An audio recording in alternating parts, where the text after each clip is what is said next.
This is A, B, C taller than A, B, C. What's that like a nesting instinct? Or like Okay, in the next segment, we're going to be just looking at a lot of examples of using this event graph methodology to model different situations. So today, I have 3 keyed up for you. The first is introducing this idea of reneging.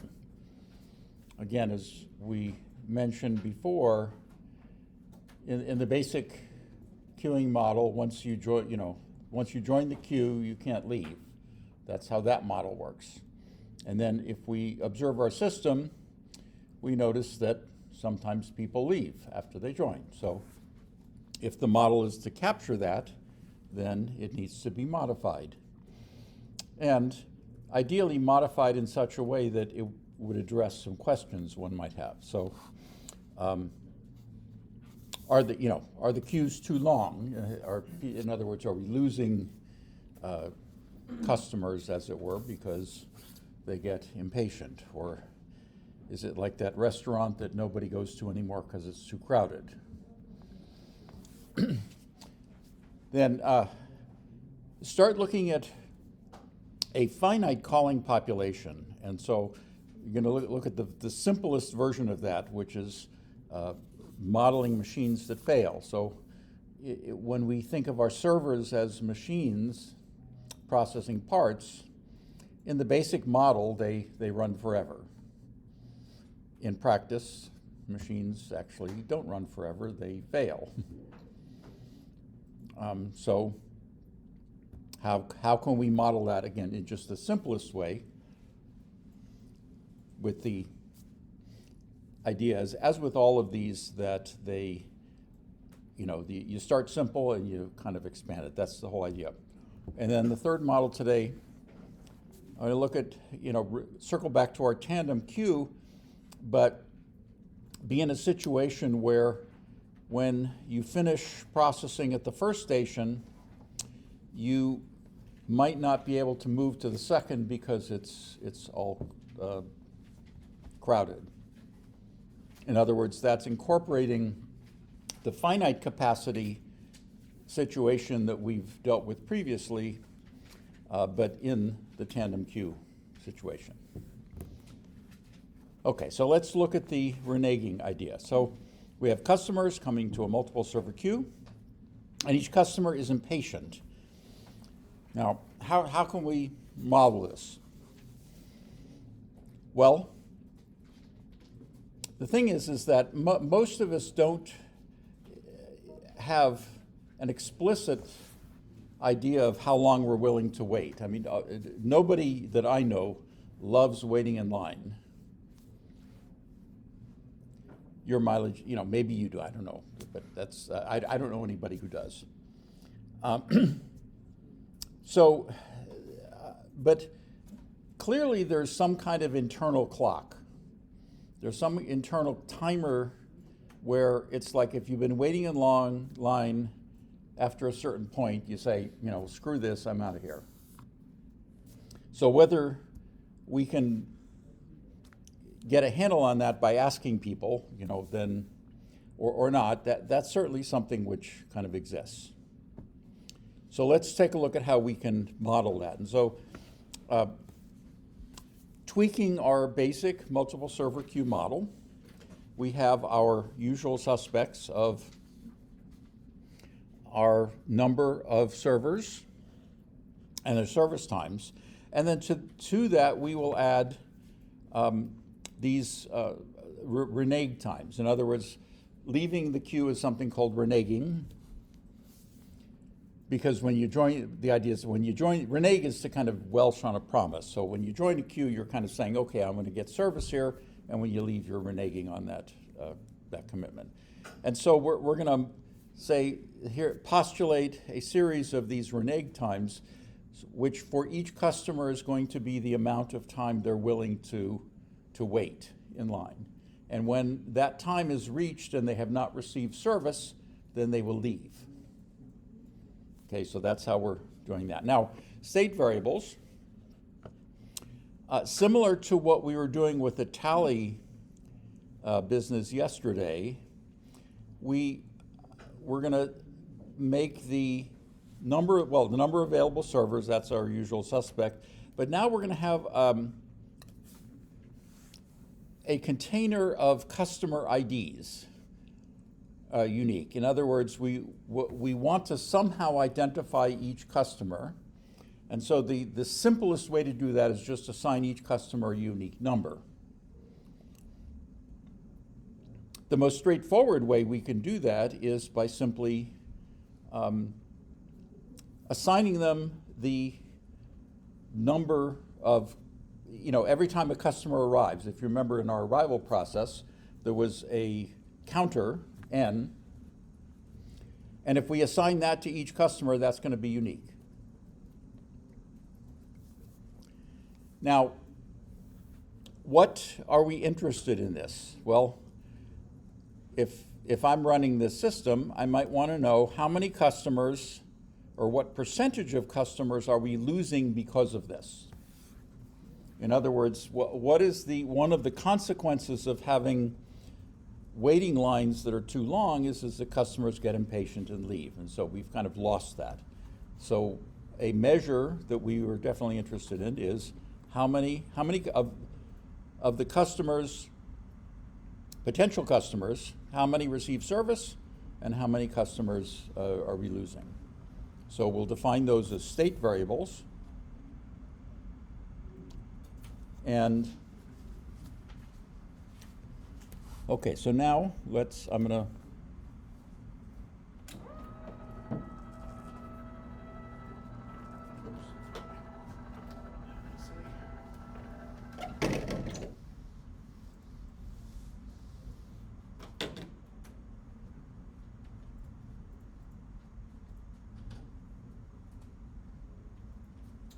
okay, so our state variables, remember we had S, which was initially K, we had Q, which is empty, and we had M, which is the number served, and that's initially 0, and then R is the number that we reneged, and that's also initially 0. So we can always write down our run event.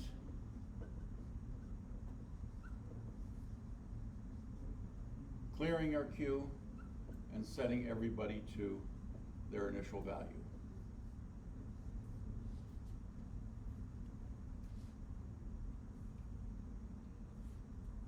So with keeping in mind that we could have an arrival process that would keep track of each individual ID,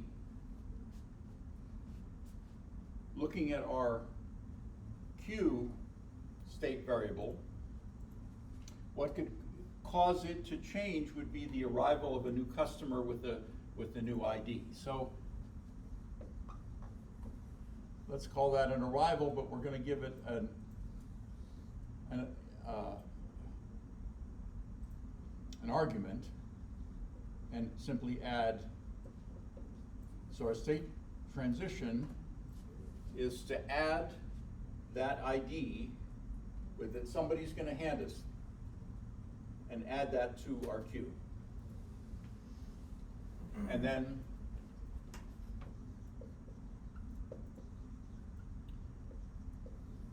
what could cause it to change? Well,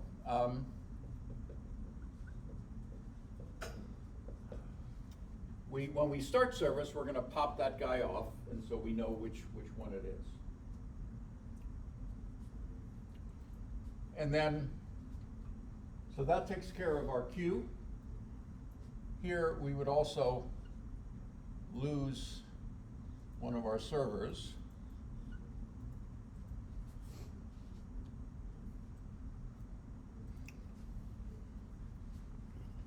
And then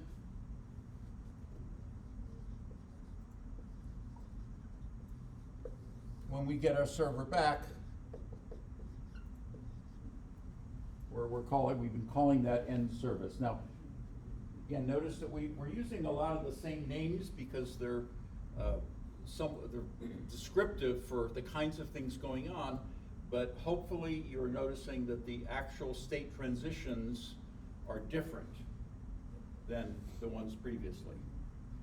Okay, so now the one thing that we haven't done is, so let's look at the number who are served. And, okay, so now how are we gonna count that? You could count that in one of two ways. One is you could count them when they're finished.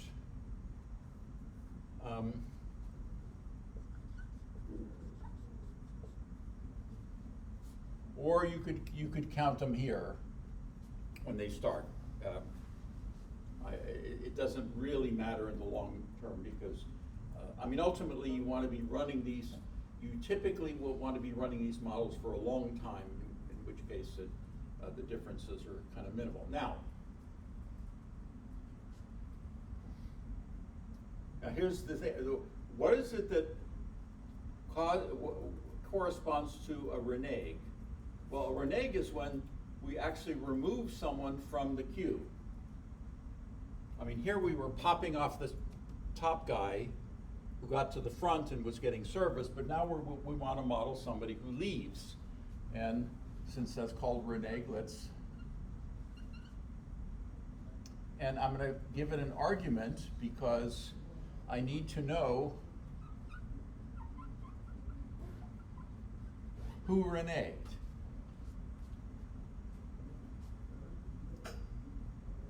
So I'm going to tell the renege event who reneged and then remove that guy from the queue.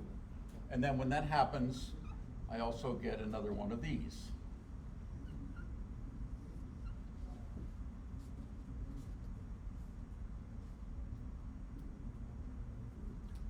Okay, so and that's all the state transitions that I can think of. Keeping in mind that our arrival event, just as we've done previously, is going to be triggered by something, some other component. Okay, so this is all, once we're in service,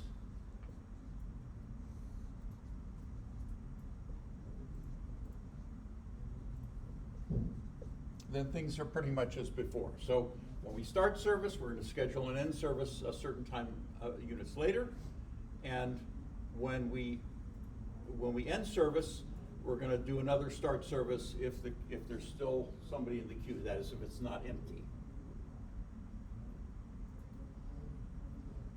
Okay, so now how do we handle this? As it sits right now, nobody's reneging. As it sits right now, it's just our multiple server queue. Okay, so the way we're going to do it is we're going to say that when a customer arrives, they're going to actually schedule their renege time, their renege event, with the delay of the renege time. And since we're scheduling an event with an argument, we need to pass it something. And what do we pass it? We pass it the index of the guy who showed up. And again, one of the things that you always need to check when you're doing this is that does every part of what an event does use only things that that event knows about? So the arrival event, well, it knows about Q because it's a state variable. It knows about I because that's passed as an argument. It knows about the renege time because that's a parameter. And it knows about being able to pass this I because it was passed to it. So all of that has to check. If for some reason we had this, then this would be incorrect, even though the whiteboard doesn't give me a red squiggly like NetBeans does. But this would be incorrect. Just out. Why? Because it's using a variable I that this event has no idea what it is. This event doesn't know what I is, and yet it's using it, and that's illegal. Okay, now it's okay because how does it know what I is? Well, somebody's going to tell it.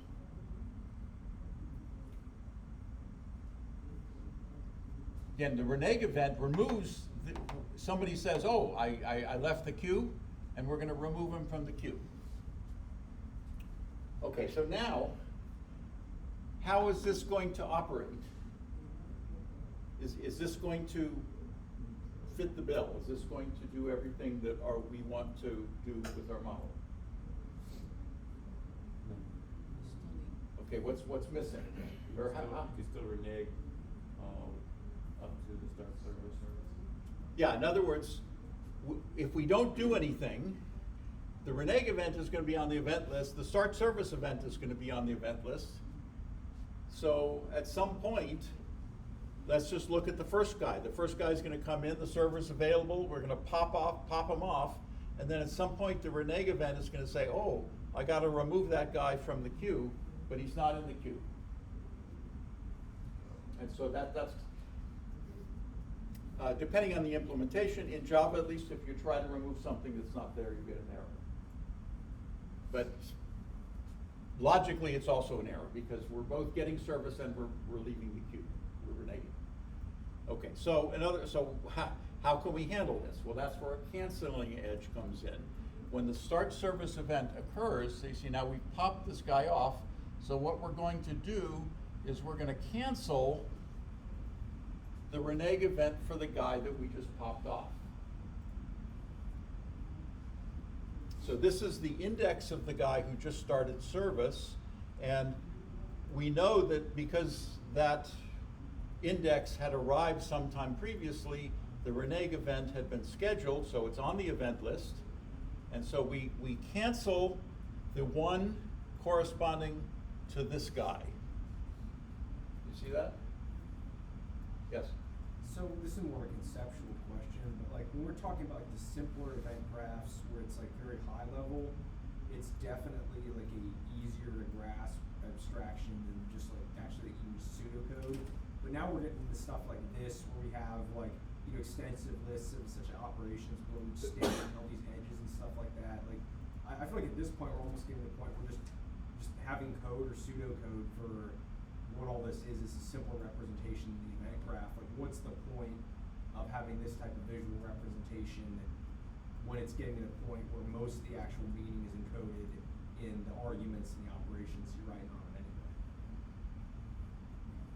anyway? Your mileage may vary. I mean, if you prefer pseudocode, then if that makes more sense to you, then fine. I mean, what we're learning here is how to use this language in creating models. I think that it's safe to say you're probably more comfortable with pseudocode representation stuff. Yeah, I mean, you know, we do things in Java here. I mean, if you're more comfortable in another language like Python, I mean, there's nothing wrong with that, but we're doing Java here. So, and we're doing these here, and, you know, so if this isn't, well, I mean, if this is complicated, then hold on to your seatbelts. Because it gets more complicated.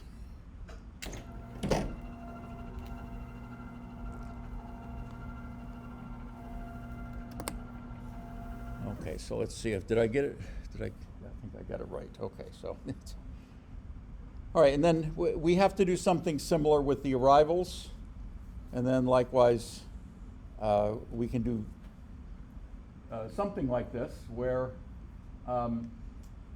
now this is somebody was asking before why our state variables are protected. This is kind of one of the reasons. So here, here's our arrival process. So that's kind of locked up, and so we can say if we subclass that, because the state variable is protected and therefore has access to any subclass, we can then schedule our arrival event with passing it the number, and those will be unique. That's a way of producing a unique ID. All we need are unique IDs. They don't have to be sequential, but this is a way to do it. Any other mechanism that would produce unique numbers would work here. And if for some reason our we sort of forgot and locked our state variable up here, we could then just kind of redo it. Again, any mechanism that would produce a sequence of unique IDs is there. Now, the one downside of that, this is the simplest way of capturing this. The downside is that there are some measures here that this model won't be able to produce for us. For example, one of the things we might be interested in is what are the average delays in queue for the customers who reneged versus the customers who got service. Those are going to be two different values. This model won't produce that for us. But there is a model which is a little slightly more complicated than this, that involves entities that will do that, and that will be at some other time. Okay. Our second machine repair model. The reason why this is important is because up to now, you may be under the impression that anytime we have a situation like this, whether we have customers that are people or customers that are jobs being processed on machines, that the arrival process is like everywhere. So it seems like the arrival process is the way of modeling arrivals to a system. But that's not the case, and this is the simplest example of a situation where that's not the case. So we have a facility that has M machines, and now we're going to be looking at the machines as the customers, because they're going to run for a while and then fail. And then in this particular setup, each machine is being run by a machine operator who is also able to repair them. That isn't always going to be the case. And in fact, I'm going to ask you about a slightly more complicated situation where the machines might have to queue up for a different repair person. But in this case, we don't have any queuing because the operator is working the machine goes down, the operator then just starts fixing it. And then when it's finished fixing, it goes back up again and then starts failing. So the thing to remember about failure models like this is what is it that causes a machine to fail? Repairing it. So if you don't want your machine to fail, don't repair it.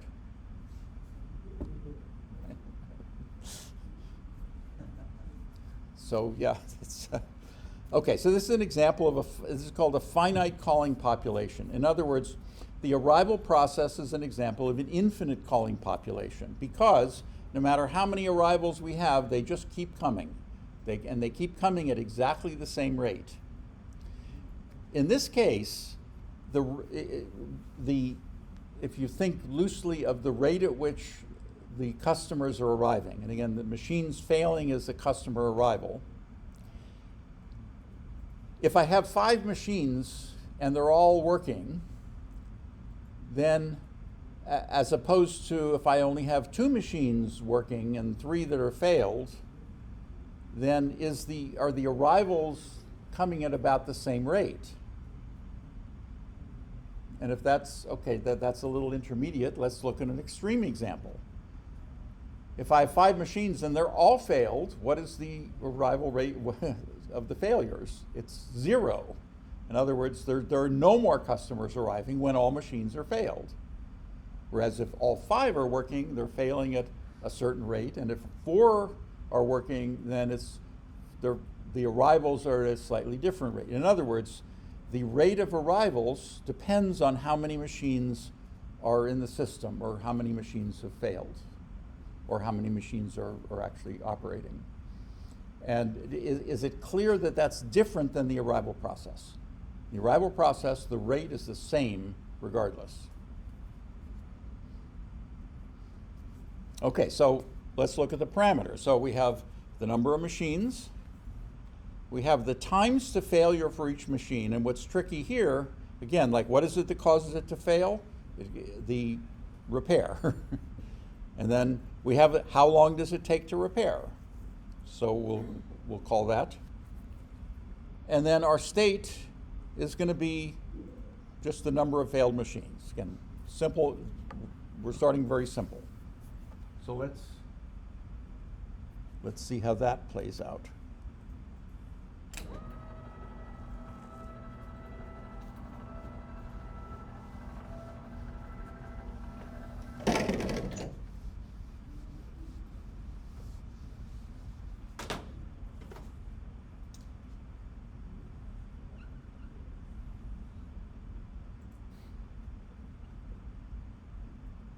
Okay, so let's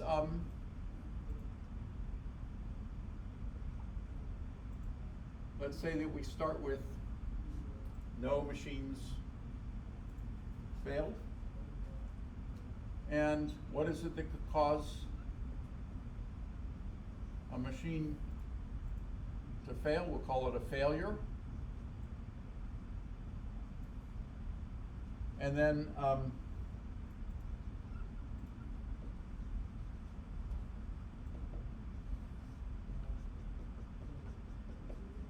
what would cause a machine to not be failing would be when we finish repair. And you could call this a repair event. The reason I prefer to call it an end repair event, because I think that that's a little bit more descriptive than, because we're actually going to start repair when the failure event occurs. And if we wanted to, we could even spread it out a little more and have a start repair, end repair. But basically the failure is going to be the start repair. Now, here's the thing is that at the very beginning, we need to have M failure events on the event list. And if you remember, we have a way to do that. The way to do that was our for loop, which in this case is not, since we've used this mechanism to initialize array state variables, but now we're just using it to make sure that we have enough failure events on the event list at the very beginning. And so, again, this is just our standard for loop.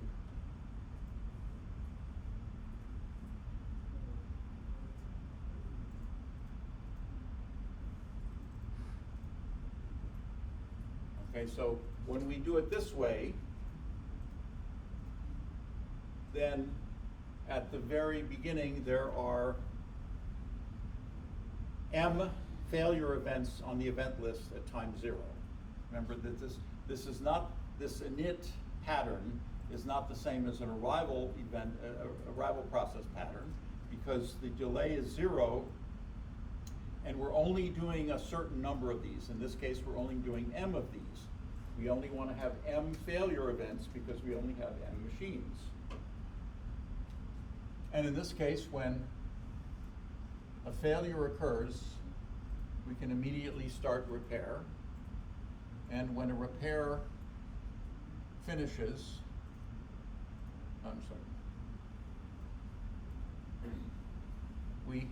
we start failing again. Again, what is it that causes a machine to fail? A repair. So, are these times random for repair? yeah, or they could be random. They could be, if you remember the repair times, failure times, most systems I've observed like this, repair times are not deterministic.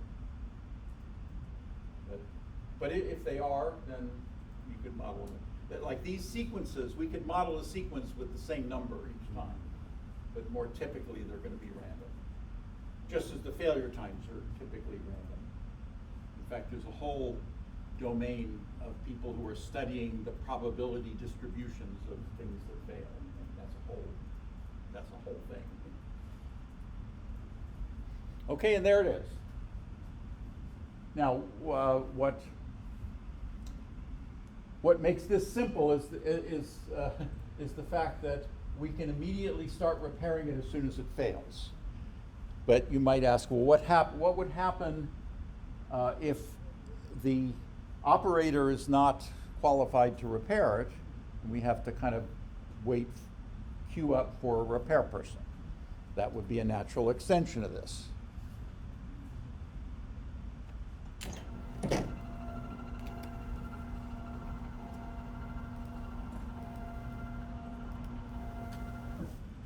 Let's see, did I get it right? Yeah.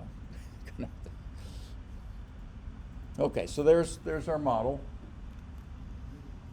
And again, this is the simplest version of this. I think I'm going to ask you to do a slightly more complicated one, but you just have. Okay, so this now here is this is a really fun one. I guess your definition of fun may differ from mine, but you know, I'm weird that way. Okay, the tandem queue with blocking. We've seen the tandem queue before.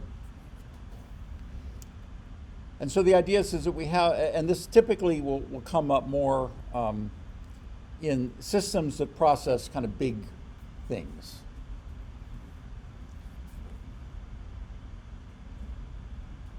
So you have parts arriving to the system, and two workstations in tandem. Again, we're back to our arrival process, or some type of component that's going to produce a stream of arrival events. We're going to let somebody else do that. Arrival process is a natural one.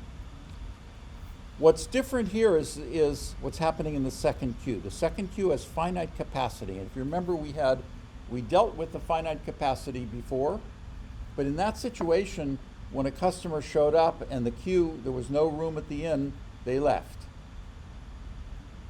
But here we don't have the possibility of leaving because the part needs to be processed on both of the machines. And the thing is that the parts are so big that if we can't move off from our, if we can't go from the first machine to the second, we're sitting there blocking the first machine. That's the blocking part. In other words, that part is sitting on the machine. It's finished processing, but it can't move forward to the next station because the queue is busy, is full there. And so it's sitting there blocking, preventing that machine from serving any other part, even if it's in the queue. Okay, so our basic model doesn't do that. We need to capture that somehow. So yeah, so if the second queue is full, the part remains on the first, and it blocks it from proceeding, and it can only move forward when something unblocks down the line. Okay, so that's a little bit more complicated than what we've been dealing with. So the parameters are pretty much the same as in our tandem queue. We have the number of machines in each station. We have service times in each station, just as before, and now in addition to that, we have the finite capacity of the second queue. We're going to assume that that's bigger, that there's room for at least one. Just because we could make it zero, we could allow for the possibility that the machines are just butted to each other, but turns out that's either both. It's simpler if we have a, but it's a different model. Okay, so state variables. We have our usual suspects. So we have the number in the queue at the first and the second station. We have the number of available machines in the first and the second station, but now we have a fifth state variable, which are the number of block parts. In other words, a block part is one that's sitting on one of the first machines and is not proceeding and preventing that machine from processing anybody else.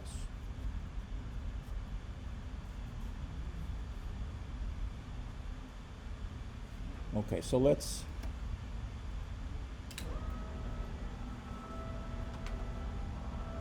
see what that looks like.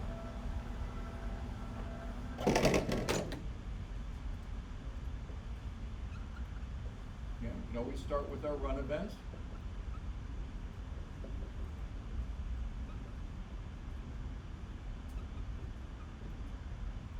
And we'll start with everything available. Okay, this B variable is kind of one of the key things. Okay, so now here we're not counting individual parts or anything like that, or I mean, we're not looking at the individuals as we were in some of the other models. We're just counting them as we were before.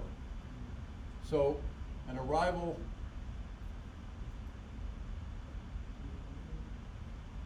to the first station, we have pretty much the same events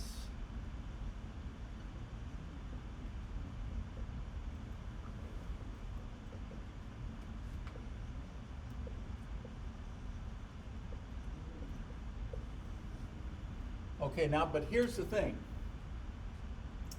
When we complete service at the first station, you might be tempted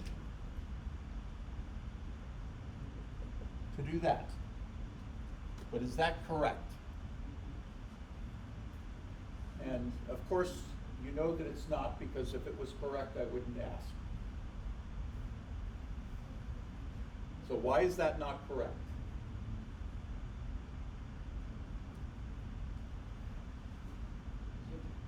Go to the second service station? Well, because, well, when we have an available server, when I complete service at the first station, does the server become automatically available? No, the second station. Well, even at the first station, the machine does not automatically become available because we don't know if that part can actually move forward. We don't know that. No, it's we don't have to see what's in the second tier. That would be one approach. But instead, why not just say, we're just gonna make it blocked. So we're gonna say, okay, we're gonna block it, but then we'll have another event that'll unblock it. Okay, so the one thing we know for sure is that the part might be blocked. Okay, so this, and the reason this is, I'm kind of wailing on this, is that when you're making one of these, you want to be sure that you're not just kind of copying and pasting virtually, but reflecting what's going on in the system.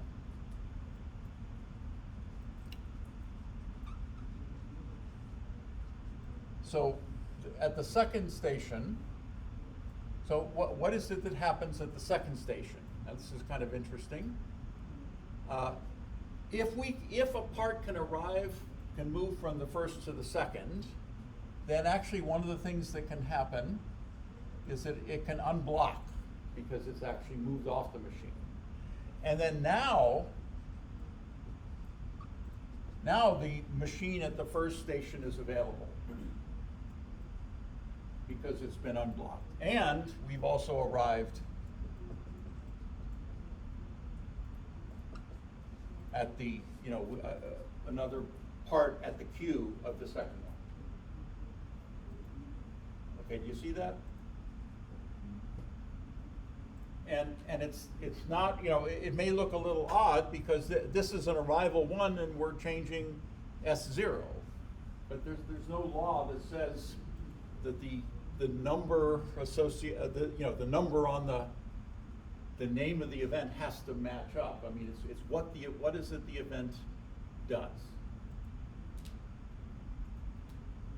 And then once we're at the second station, again, we have, it's pretty much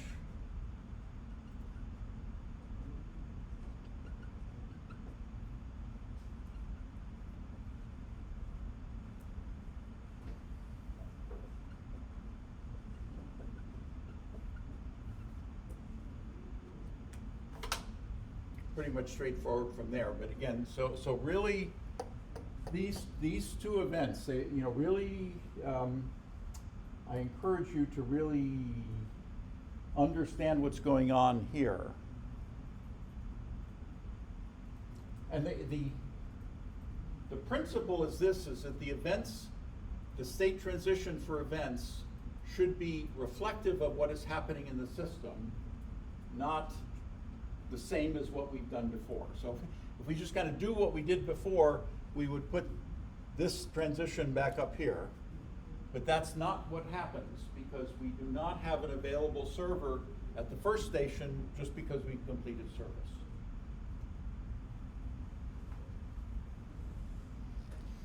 Okay, so now some of these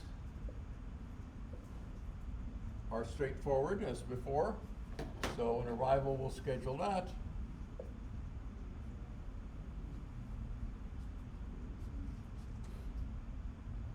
Okay, now here, but here's the thing. Here's where we have to be a little bit careful. So if we're just kind of going blindly, you would want, you know, you would maybe be tempted to draw a scheduling edge from end service 0 to start service 0, but that would not be correct. Because we do, you know, if, as a result of this, if when we had an end service and we were blocked, S0 may be 0. That is, they still may all be busy. And so if we schedule a start service with this, we go from 0 to -1. And now all of a sudden we're just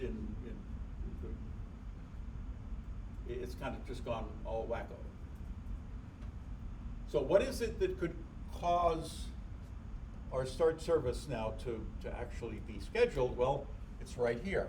In other words, it's when we have an available server, we could schedule a start service if there's somebody in the queue.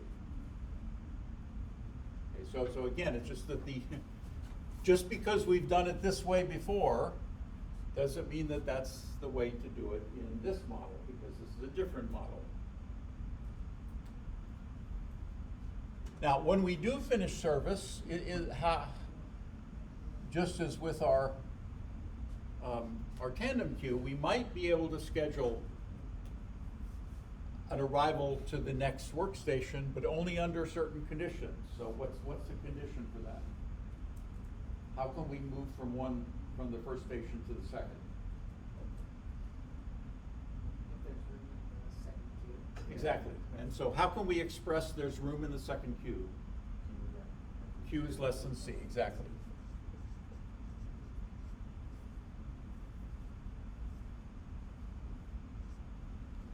Okay.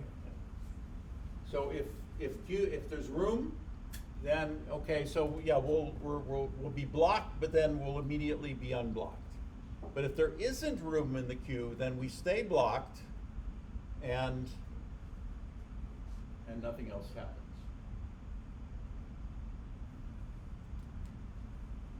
Okay, so now back over here, we could start service.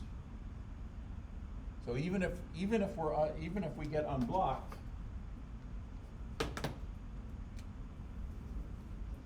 we still may not be able to start on the second right away.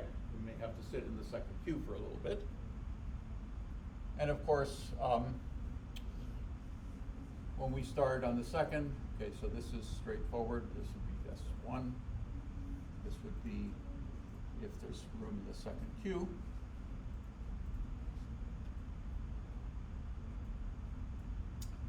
But there's still something which is not happening.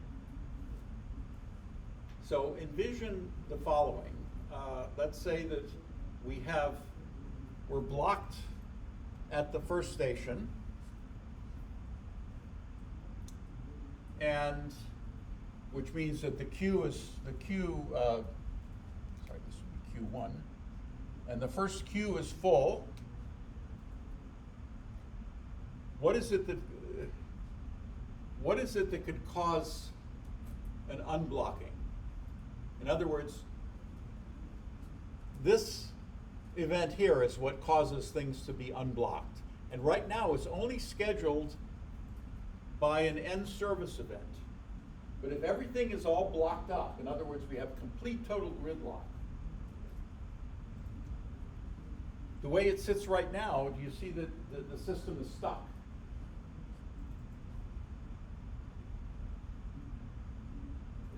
Did you see that? In other words, if everything, if we're totally gridlocked, if everything is blocked, then there's no way that this event is going to ever get scheduled. In other words, if all of the machines at the first station are blocked, have a part sitting on them, then there are going to be no end service events at the first station on the event list, which means that's never going to happen. And so it's never going to get unblocked. So is that the way it works, though? So what else could cause a part to be unblocked?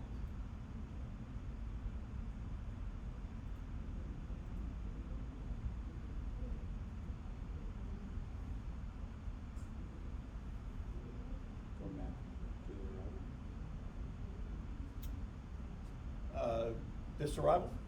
Yeah. So what would be, what's happening in the system that might cause it to be unblocked? So what's happening in the queue at the second station that causes things to be blocked? It's at capacity. So where does the queue at the second station sort of drop below capacity?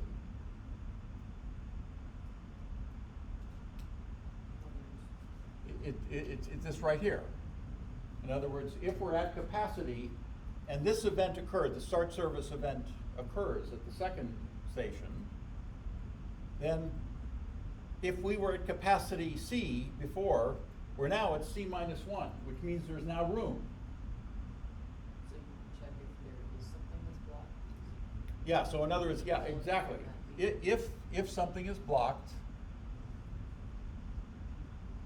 then we can schedule another arrival. So again, for the second station, there are two events that could schedule an arrival to the second station. One is when we finish service at the first station and there's room in the queue.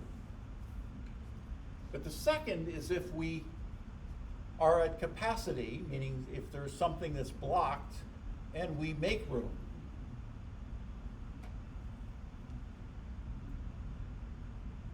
So I hope it's clear that the arrivals to the second station do not follow an arrival process in any way, shape, or form.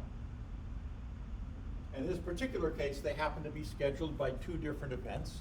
Why? Because there are two different situations in our system which could cause this state transition to occur. And this state transition corresponds to a part becomes unblocked, a machine becomes available at the first station, as well as a part arrives to the queue.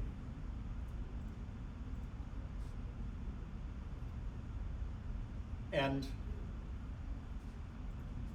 again, notice that, see, whenever we have a situation where we have state variables that have to be always non-negative, and we have a state transition that takes them down, we need to make sure that that event will never be scheduled in such a way that it would cause it to go negative. So, there is no circumstance under which arrival 1 event would be scheduled so that B would go negative. Why? Well, if it's scheduled from the start service 0 event, then B is always going to be positive because we just clicked it up by 1. If it's scheduled from the start service 1 event, it's always going to be positive because we put the condition on that it be positive. And just sort of by the by, there's nothing sacred about it saying it that way. If we said b is greater than or equal to 1, that's the same thing.